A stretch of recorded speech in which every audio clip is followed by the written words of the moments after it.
لعلكم ترحمون قالوا اطيرنا بك وبمن معك قال طائركم عند الله بل أنتم قوم تفتنون صدق اللہ العظیم۔ قال کہا صالح علیہ السلام نے، یا قوم، اے میری قوم، لم تستعجلون بالسیئہ، کیوں جلدی مانگتے ہو تکلیف کو، قبل الحسنہ، اچھائی سے پہلے، لولا تستغفرون اللہ، کیوں تم بخشش طلب نہیں کرتے اللہ سے، لعلکم ترحمون، تاکہ تم پر رحم کر دیا جائے۔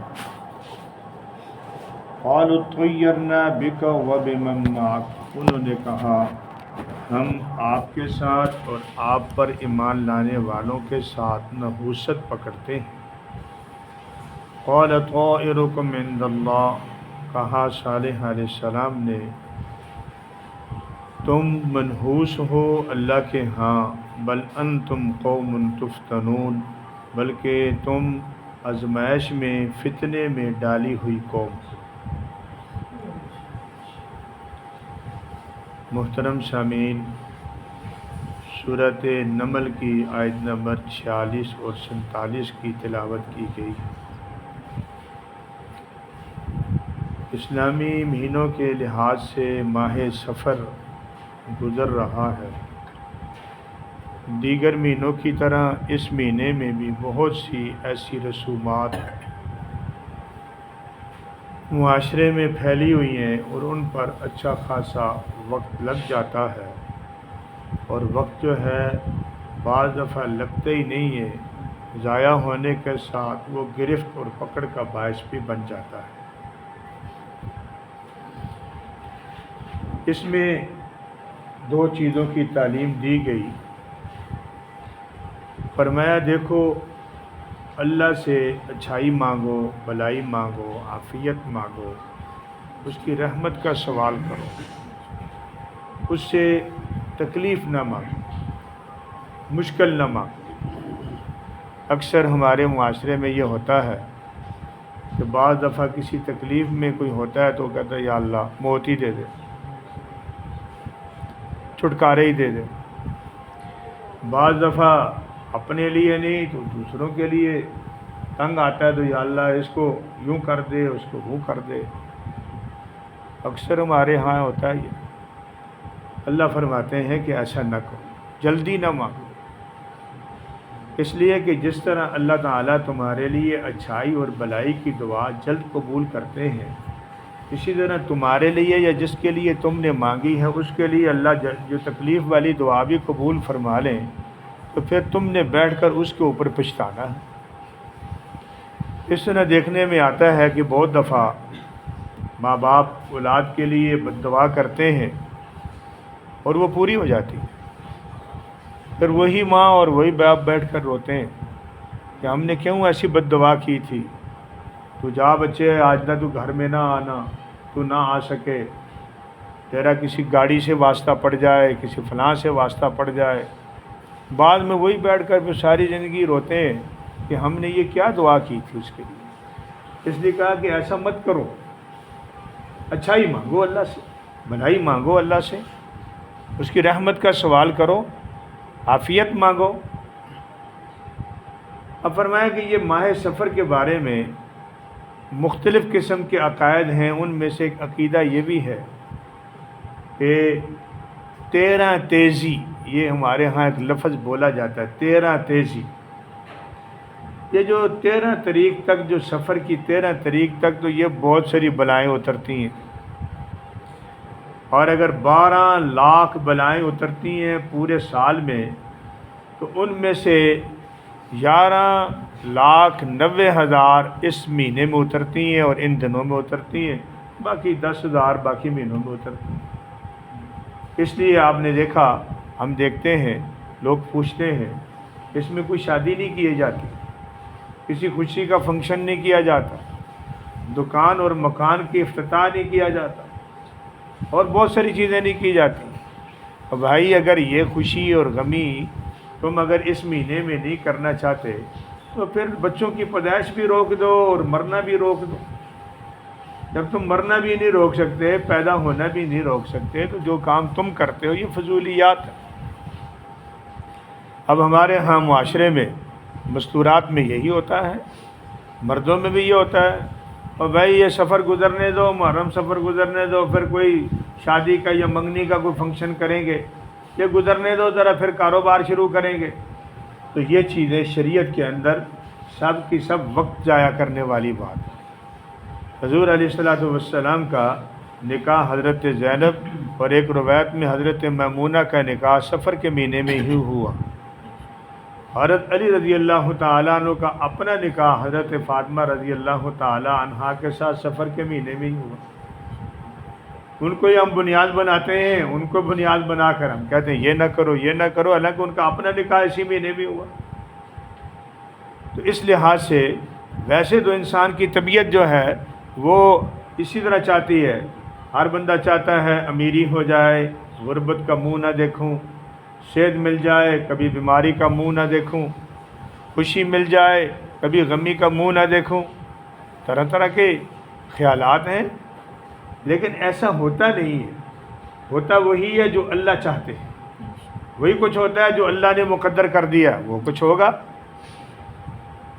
اس لیے سورۃ البقرہ میں اللہ تعالیٰ ارشاد فرماتے ہیں کتب علیکم القتال وہو کرہ لکم وعسیٰ ان تکرہوا شیئا وہو خیر لکم وعسیٰ ان تحبوا شیئا وہو شر لکم، کہ جہاد تم پر فرض کیا گیا ہے اور یہ تمہیں پسند نہیں ہے. اور میں بہت دفعہ ایسا ہوا جن چیزوں کو تم پسند کرتے ہو وہ تمہارے لیے نقصان کا سبب بنتی ہیں، اور جن کو تم جو ہے نقصان کا سبب سمجھتے ہو وہ تمہارے لیے اچھائی کا سبب بنتی ہیں. فرمایا تم جہاد میں اس لیے نہیں جاتے کہ وہاں جائیں گے تو مر جائیں گے. اگر وہاں کی موت تمہیں پسند نہیں ہے تو کیا ایڑیاں ریگڑ رگڑ کر مرنا تمہیں پسند ہے؟ وہ اللہ جانتے ہیں. تم جو چاہتے ہو وہ اللہ کے ہاں ہو سکتا ہے اچھا نہ ہو، جو اللہ کے ہاں اچھا ہو وہ تمہیں پسند نہیں ہے. اس لحاظ سے ہر بندہ چاہتا ہے میں صحت مند رہوں، کبھی بڑھاپا نہ آئے. وہ آئے گا بھائی. میری عمر اتنی رہے، یہ جو ہے اس سے اوپر نہ جائے، وہ ہوگی جائے گی بھائی. میرے بال سفید نہ ہوں گے بھائی، کیونکہ اس پہ تم کچھ نہیں کر سکتے، تمہاری چاہت کچھ نہیں کرے گی. وما تشاءون الا ان یشاء اللہ، جو تم چاہو گے وہ نہیں ہوگا، جو اللہ چاہیں گے وہی ہوگا. اس لحاظ سے اب اللہ نے یہ مہینہ اس وقت پیدا فرمایا جب نے آسمان زمین بنائے، 12 مہینے بنائے. 12 مہینوں میں پھر اللہ نے ہفتہ بنائے، مہینے میں 4 ہفتے بنائے، ہفتے میں اللہ نے 7 دن بنائے. اب یہ ساری چیزیں ہمارے فائدے کے لیے ہیں، تاکہ ہم اپنا حساب و کتاب، اپنی تاریخیں، اپنے معاملات لینے دینے کے وہ ان تاریخوں میں مکمل کریں. اس لیے نہیں بنایا اللہ نے مہینہ کا ہم اس کو نحوست میں لے کر بس اپنا چلتے رہے. اور کتنی بڑی ہماری اللہ معاف فرما دے انرجی اور ہماری طاقت، ہماری صلاحیتیں، قوتیں ضائع ہوتی ہیں اس بات کے اوپر کہ ہم جو ہے فلاں منحوس ہے، فلاں منحوس ہے، اور فلاں سے نحوست پکڑ لی. اور بھائی ان نحوستوں کی وجہ سے ہم کتنی بڑی اپنی صلاحیتوں کو ضائع کرتے ہیں. کاش یہ نحوستیں اور یہ رسومات پکڑنے کے بجائے، دوسروں میں خامیاں ڈھونڈنے کے بجائے ہم ان کی خوبیوں کو ڈھونڈتے اور خوبیوں کو ڈھونڈ کر ان کی باتوں کو ہم آگے لے کے چلتے تو کتنا اچھا ہوتا.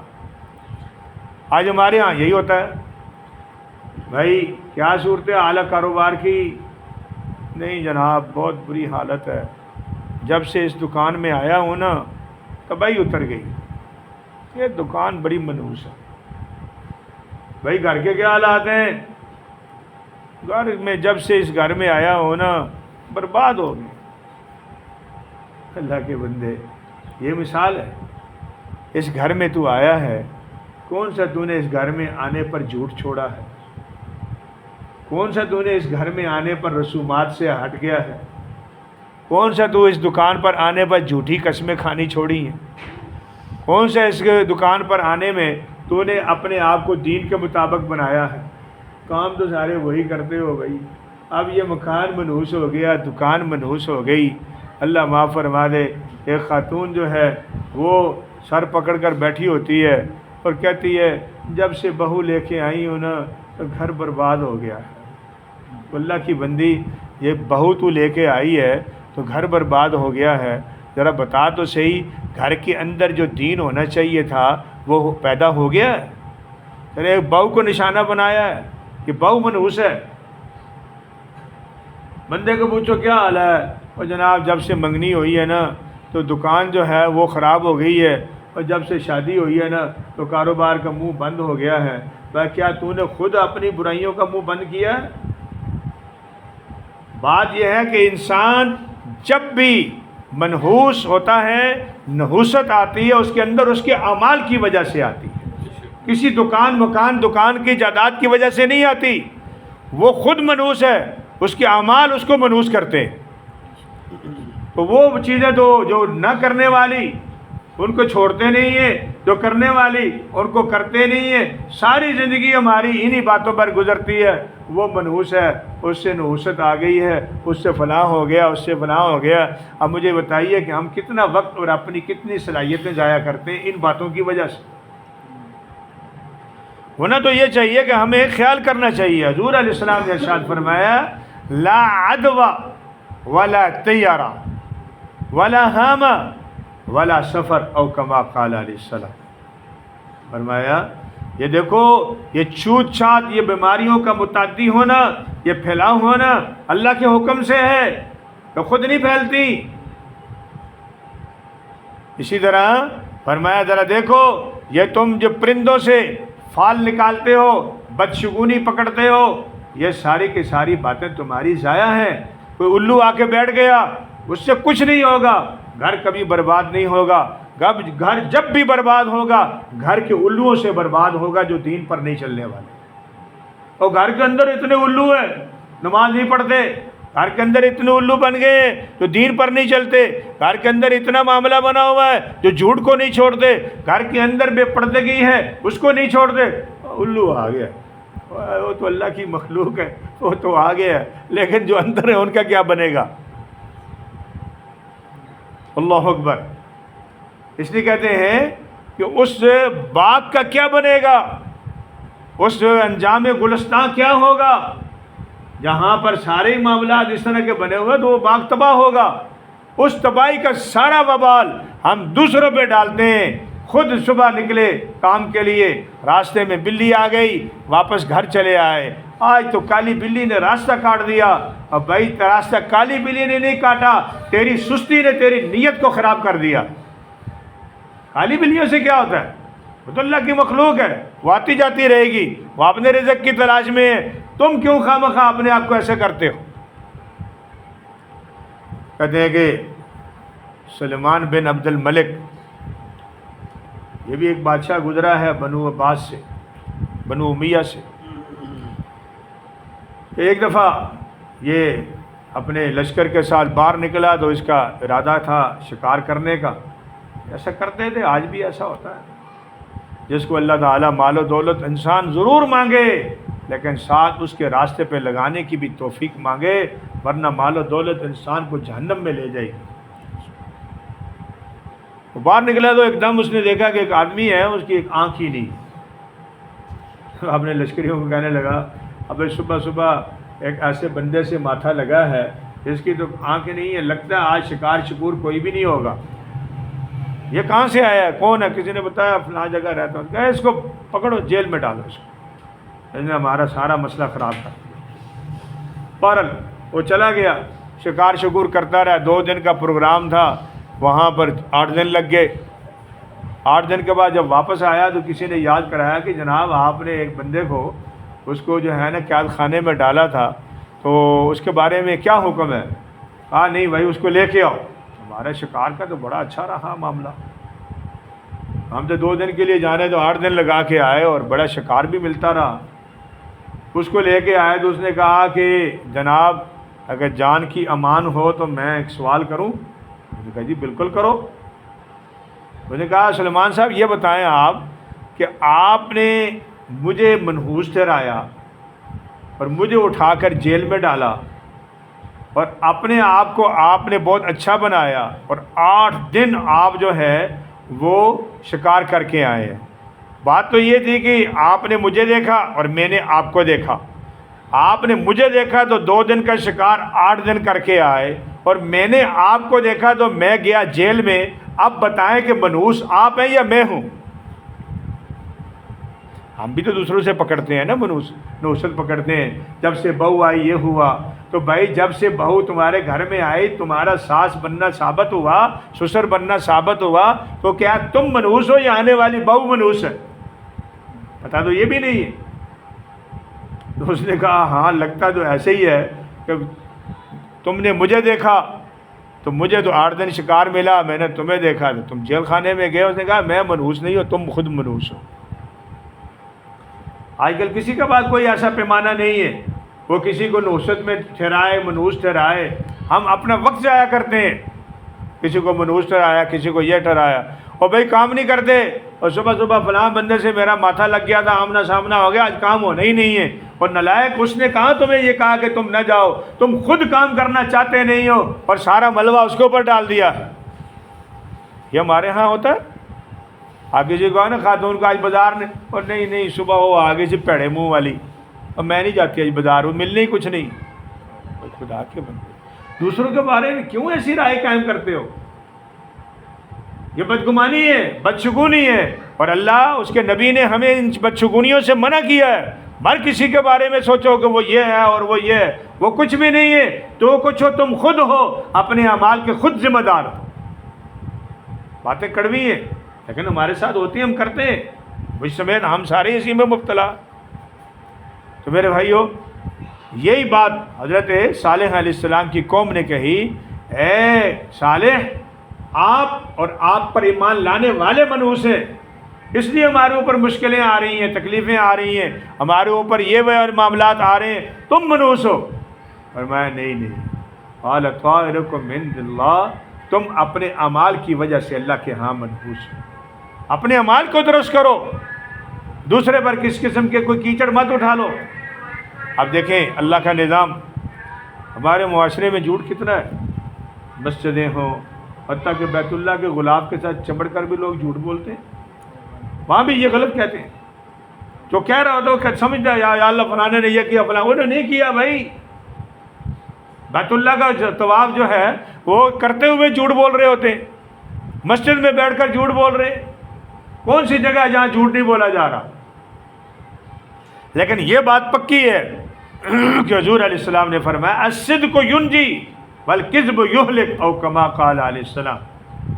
جو سچائی ہے کہیں بھی ہوگی، دیر ہو یا جلد ہو، وہ تمہارے لیے نجات کا ذریعہ بنے گی، اور جھوٹ تمہارے لیے ہلاکت کا ذریعہ بنے گا. حجاج بن یوسف کا زمانہ ہے، بہت بڑا ظالم تھا. ایک محدث تھے، محدث جلیل، بہت بڑے محدث تھے. اللہ کے نبی صلی اللہ علیہ وسلم کی احادیث کو نقل کرنا، تحریراً تقریراً پڑھانا. ان کے 2 بیٹے تھے جوان. وہ حجاج بن یوسف کے دماغ کہیں خراب ہوا کہ گزرتے ہوئے ان بیٹوں کو دیکھا.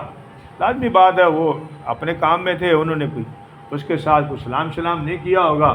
تو اس نے ٹھان لی، اس نے کہا اچھا کس کے بیٹے ہیں؟ کسی نے بتایا فلاں کے بیٹے. آ کے اس نے کہا آرڈر دیا ان کو ڈھونڈ کے لاؤ، میرے سامنے ان کو ڈھونڈ کے لاؤ. جلاد کو کہا آتے ہی ان کے گردنے کو اتار دو.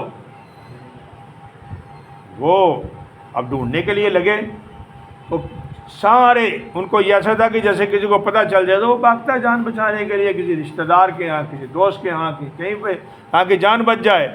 تو وہ جو تھے محدث، انہوں نے کہا بیٹوں کو کہ بھائی آپ نے گھر سے باہر نہیں جانا، گھر میں رہو.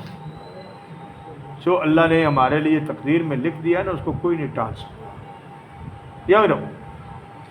وہ پہلے وہ سارے کرندے پھر کے آئے، تو پھر آ کر انہوں نے گھر سے پوچھا. تو محدث سے کہا کہ جی جناب بتائیے آپ کے بیٹے کہاں ہیں؟ اندر ہیں. باہر نکالو، آ جاؤ بیٹا باہر آ جاؤ. آگے پکڑا دونوں کو، لے کے چلے گئے. کسی نے کہا آپ نے یہ کیا کیا؟ آپ کی اولاد ہے، آپ نے ان کو بچانے کے لیے کوئی تدبیر کرنی تھی۔ ارے میں کیسے تدبیر کرتا؟ میں اللہ کے نبی کی حدیثیں بیان کرتا ہوں، لوگ مجھے محدث کہتے ہیں، میں اللہ کے نبی کی ذات پر جھوٹ نہیں بولتا، اور میں اپنی اولاد کے لیے بھی جھوٹ نہیں بولتا۔ جھوٹ میں نے نہیں بولنا، باقی اللہ کے سپرد ہے۔ وہ جب بچوں کو وہ لے کے گئے کرندے، تو اس نے یوسف نے پوچھا، حجاج بن یوسف نے، ہاں بھائی کہاں سے ملے ہیں؟ کہا جی اپنے گھر سے ملے ہیں۔ کس نے بتایا؟ والد نے بتایا۔ سوچ میں پڑ گیا، پھر کہنے لگا ان دونوں کو چھوڑ دو، اس لیے کہ ان کے والد کی سچائی کی وجہ سے چھوڑ رہا، ورنہ ان دونوں کو قتل کر دیتا۔ تو شریعت نے بتایا سچائی، وہ محدث ہیں۔ میں کہا میں آج جھوٹ بول دیتا اولاد کی خاطر، کل میری زبان پر کسی حدیث پر کوئی اعتماد نہ کرتا، یہ جھوٹ بولتا ہے۔ آج تو ہم پلاننگ کے تحت جھوٹ بولتے ہیں، دن رات اس کے لیے پلاننگ کرتے ہیں، کیسے بنانا ہے، کیسے بچانا ہے، کیسے چلانا ہے۔ تو بتا دیا کہ وہ نحوست جھوٹ میں ہے، سچ میں انسان کی نجات ہے۔ لیکن ہم وہ کام کرتے ہیں، پھر کہتے ہیں جی یہ ہو گیا وہ، کیسے وہ نہیں ہوگا بھائی؟ ایک دکاندار کو دیکھیں صبح سے لے کر شام تک جھوٹی قسمیں کھاتا ہے، پھر کہتے ہیں برکت نہیں ہے۔ وہ برکت کہاں سے آئے گی بھائی؟ وہ جھوٹی قسمیں ساری برکت لے گئی۔ اب وہ جب اس میں کمی آئی، نقصان ہوا، تو دے لے کر ساتھ والا ہمسایہ نے جب دکان ڈالی ہے نا آ کے، اس وقت میری دکان کی اینٹیں ہلنی شروع ہو گئی۔ تیرے بدعملی سے نہیں ہلی، تیری قسموں سے اینٹیں نہیں ہلی، اس بیچارے کی دکان سے تیری اینٹیں ہلنی شروع ہو گئی۔ یہ ہمارے معاشرے میں عام ہو رہا ہے، اور پھر لوگ بھاگتے ہیں اور جناب کوئی تویز وغیرہ دیں نا، کوئی وظیفہ وغیرہ بتائے، یہ ساتھ والا چلا جائے۔ تو میرے پاس لوگ آتے ہیں، میں کہتے اگر وہ آ جاتا تیرے لیے تو پھر تیرا کیا خیال ہے؟ تو پہلے آ گیا ہے نا کہ وہ چلا جائے، اگر وہ آ جاتا، وہ آ کے کہتا جی یہ چلا جائے تو پھر تیرا کیا خیال ہے؟ کہتا یہ تو اچھا نہیں ہے۔ میں کہا یہ تو اس کے لیے بھی اچھا نہیں، تیرے لیے بھی اچھا نہیں ہے، تیرا رازق بھی اللہ، اس کا رازق بھی اللہ ہے، تو کیوں خواہ اس کے رزق میں جو ہے نا وغیرہ کہ وہ چلا جائے؟ اللہ اکبر۔ یہ ہماری حالت ہے، اللہ معاف فرما دے۔ یہ وہ نحوست کے جتنے معاملات ہیں، یہ واقعات تو بہت سارے ہیں، معاملات بھی بہت سارے ہیں، ہم اس کو جتنا مرضی لمبا لے جائیں، لیکن بات یہ ہے کہ ہم اس وقت تک کبھی بھی نجات نہیں حاصل کر سکتے آخرت کی، اور دنیا کے اندر کامیابی حاصل نہیں کر سکتے جب تک ہم دوسروں کو برا بنا کر اپنے آپ کو کام سے، محنت سے، اپنی پڑھائی سے، اپنے معاملات سے جی چراتے رہیں گے، اور یہ کہتے رہیں گے فلاں کی وجہ سے ہو گیا، کہ سب جھوٹ ہے۔ اور یہ سچ ہے کہ تیری وجہ سے ہوا ہے، یہ 100% سچ ہے۔ اس سچ کی طرف ہم توجہ نہیں کرتے، جھوٹ کی طرف توجہ کرتے ہیں۔ پھر ہمارے ہاں اللہ معاف فرما دے، یہ نحوست کے معاملات کے ساتھ ساتھ پھر ہمارے اندر ایک بڑا مسئلہ ہے، وہ دوسرے کے لیے درگزر کرنا، اس کے لیے اپنے دل کے اندر خیر خواہی پیدا کرنا، اس کے ساتھ اچھا سلوک کرنا۔ یہ نہیں ہے، یہ چیزیں شریعت بتاتی ہے۔ جنید بغدادی رحمہ اللہ حج کے لیے تشریف لے گئے نا، ہم کہتے ہیں اخلاص اخلاص، اخلاص کدھر سے آئے گا؟ اخلاص آتا ہے صفات سے، فضول چیزوں کو چھوڑنے سے، کام کی چیزوں کو کرنے سے۔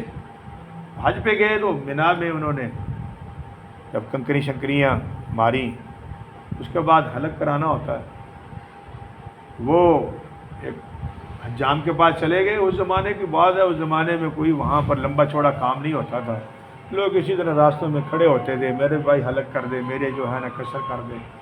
تو انہوں نے ایک آدمی کے سامنے نا، ایک آدمی جو ہے وہ ایک آدمی کے بال اتار رہا تھا، تو انہوں نے جا کر جو ہے، کیا ان کو پوری طریقے سے پتہ نہیں چلا کہ وہ کام میں مصروف ہے یا نہیں ہے، تو انہوں نے کہا بھائی میرے بال بھی اتار دو۔ اس آدمی نے وہ دوسرے آدمی کو کہا بھائی 2 منٹ، اور انہوں نے کہا میرے بال اللہ کے لیے اتار دو۔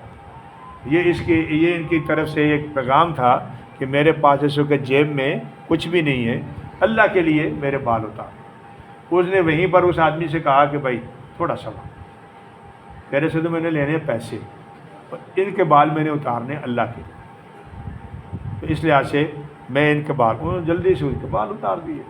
جنید بغدادی رحمہ اللہ چلے گئے، کیونکہ پہلے انہوں نے کہہ دیا تھا، اس کو بھی سمجھ آ گئی تھی، دل میں نیت کی تھی کہ اگر میرے پاس کوئی پیسے آ گئے کوئی ہدیہ آ گیا تو میں آ کر اس کی مزدوری اس کو دے دوں. اور اللہ نے کیا، وہ پیسے آ گئے، انہوں نے پیسے لائے، لا کر اس کو کہا اللہ کے بندے اس وقت آپ نے میرے ساتھ احسان کیا ہے، حل جزاء الاحسان الا الاحسان، احسان کا بدلہ احسان ہے، پہلے میرے پاس نہیں تھے اب میرے پاس آ گئے ہیں، قبول کر.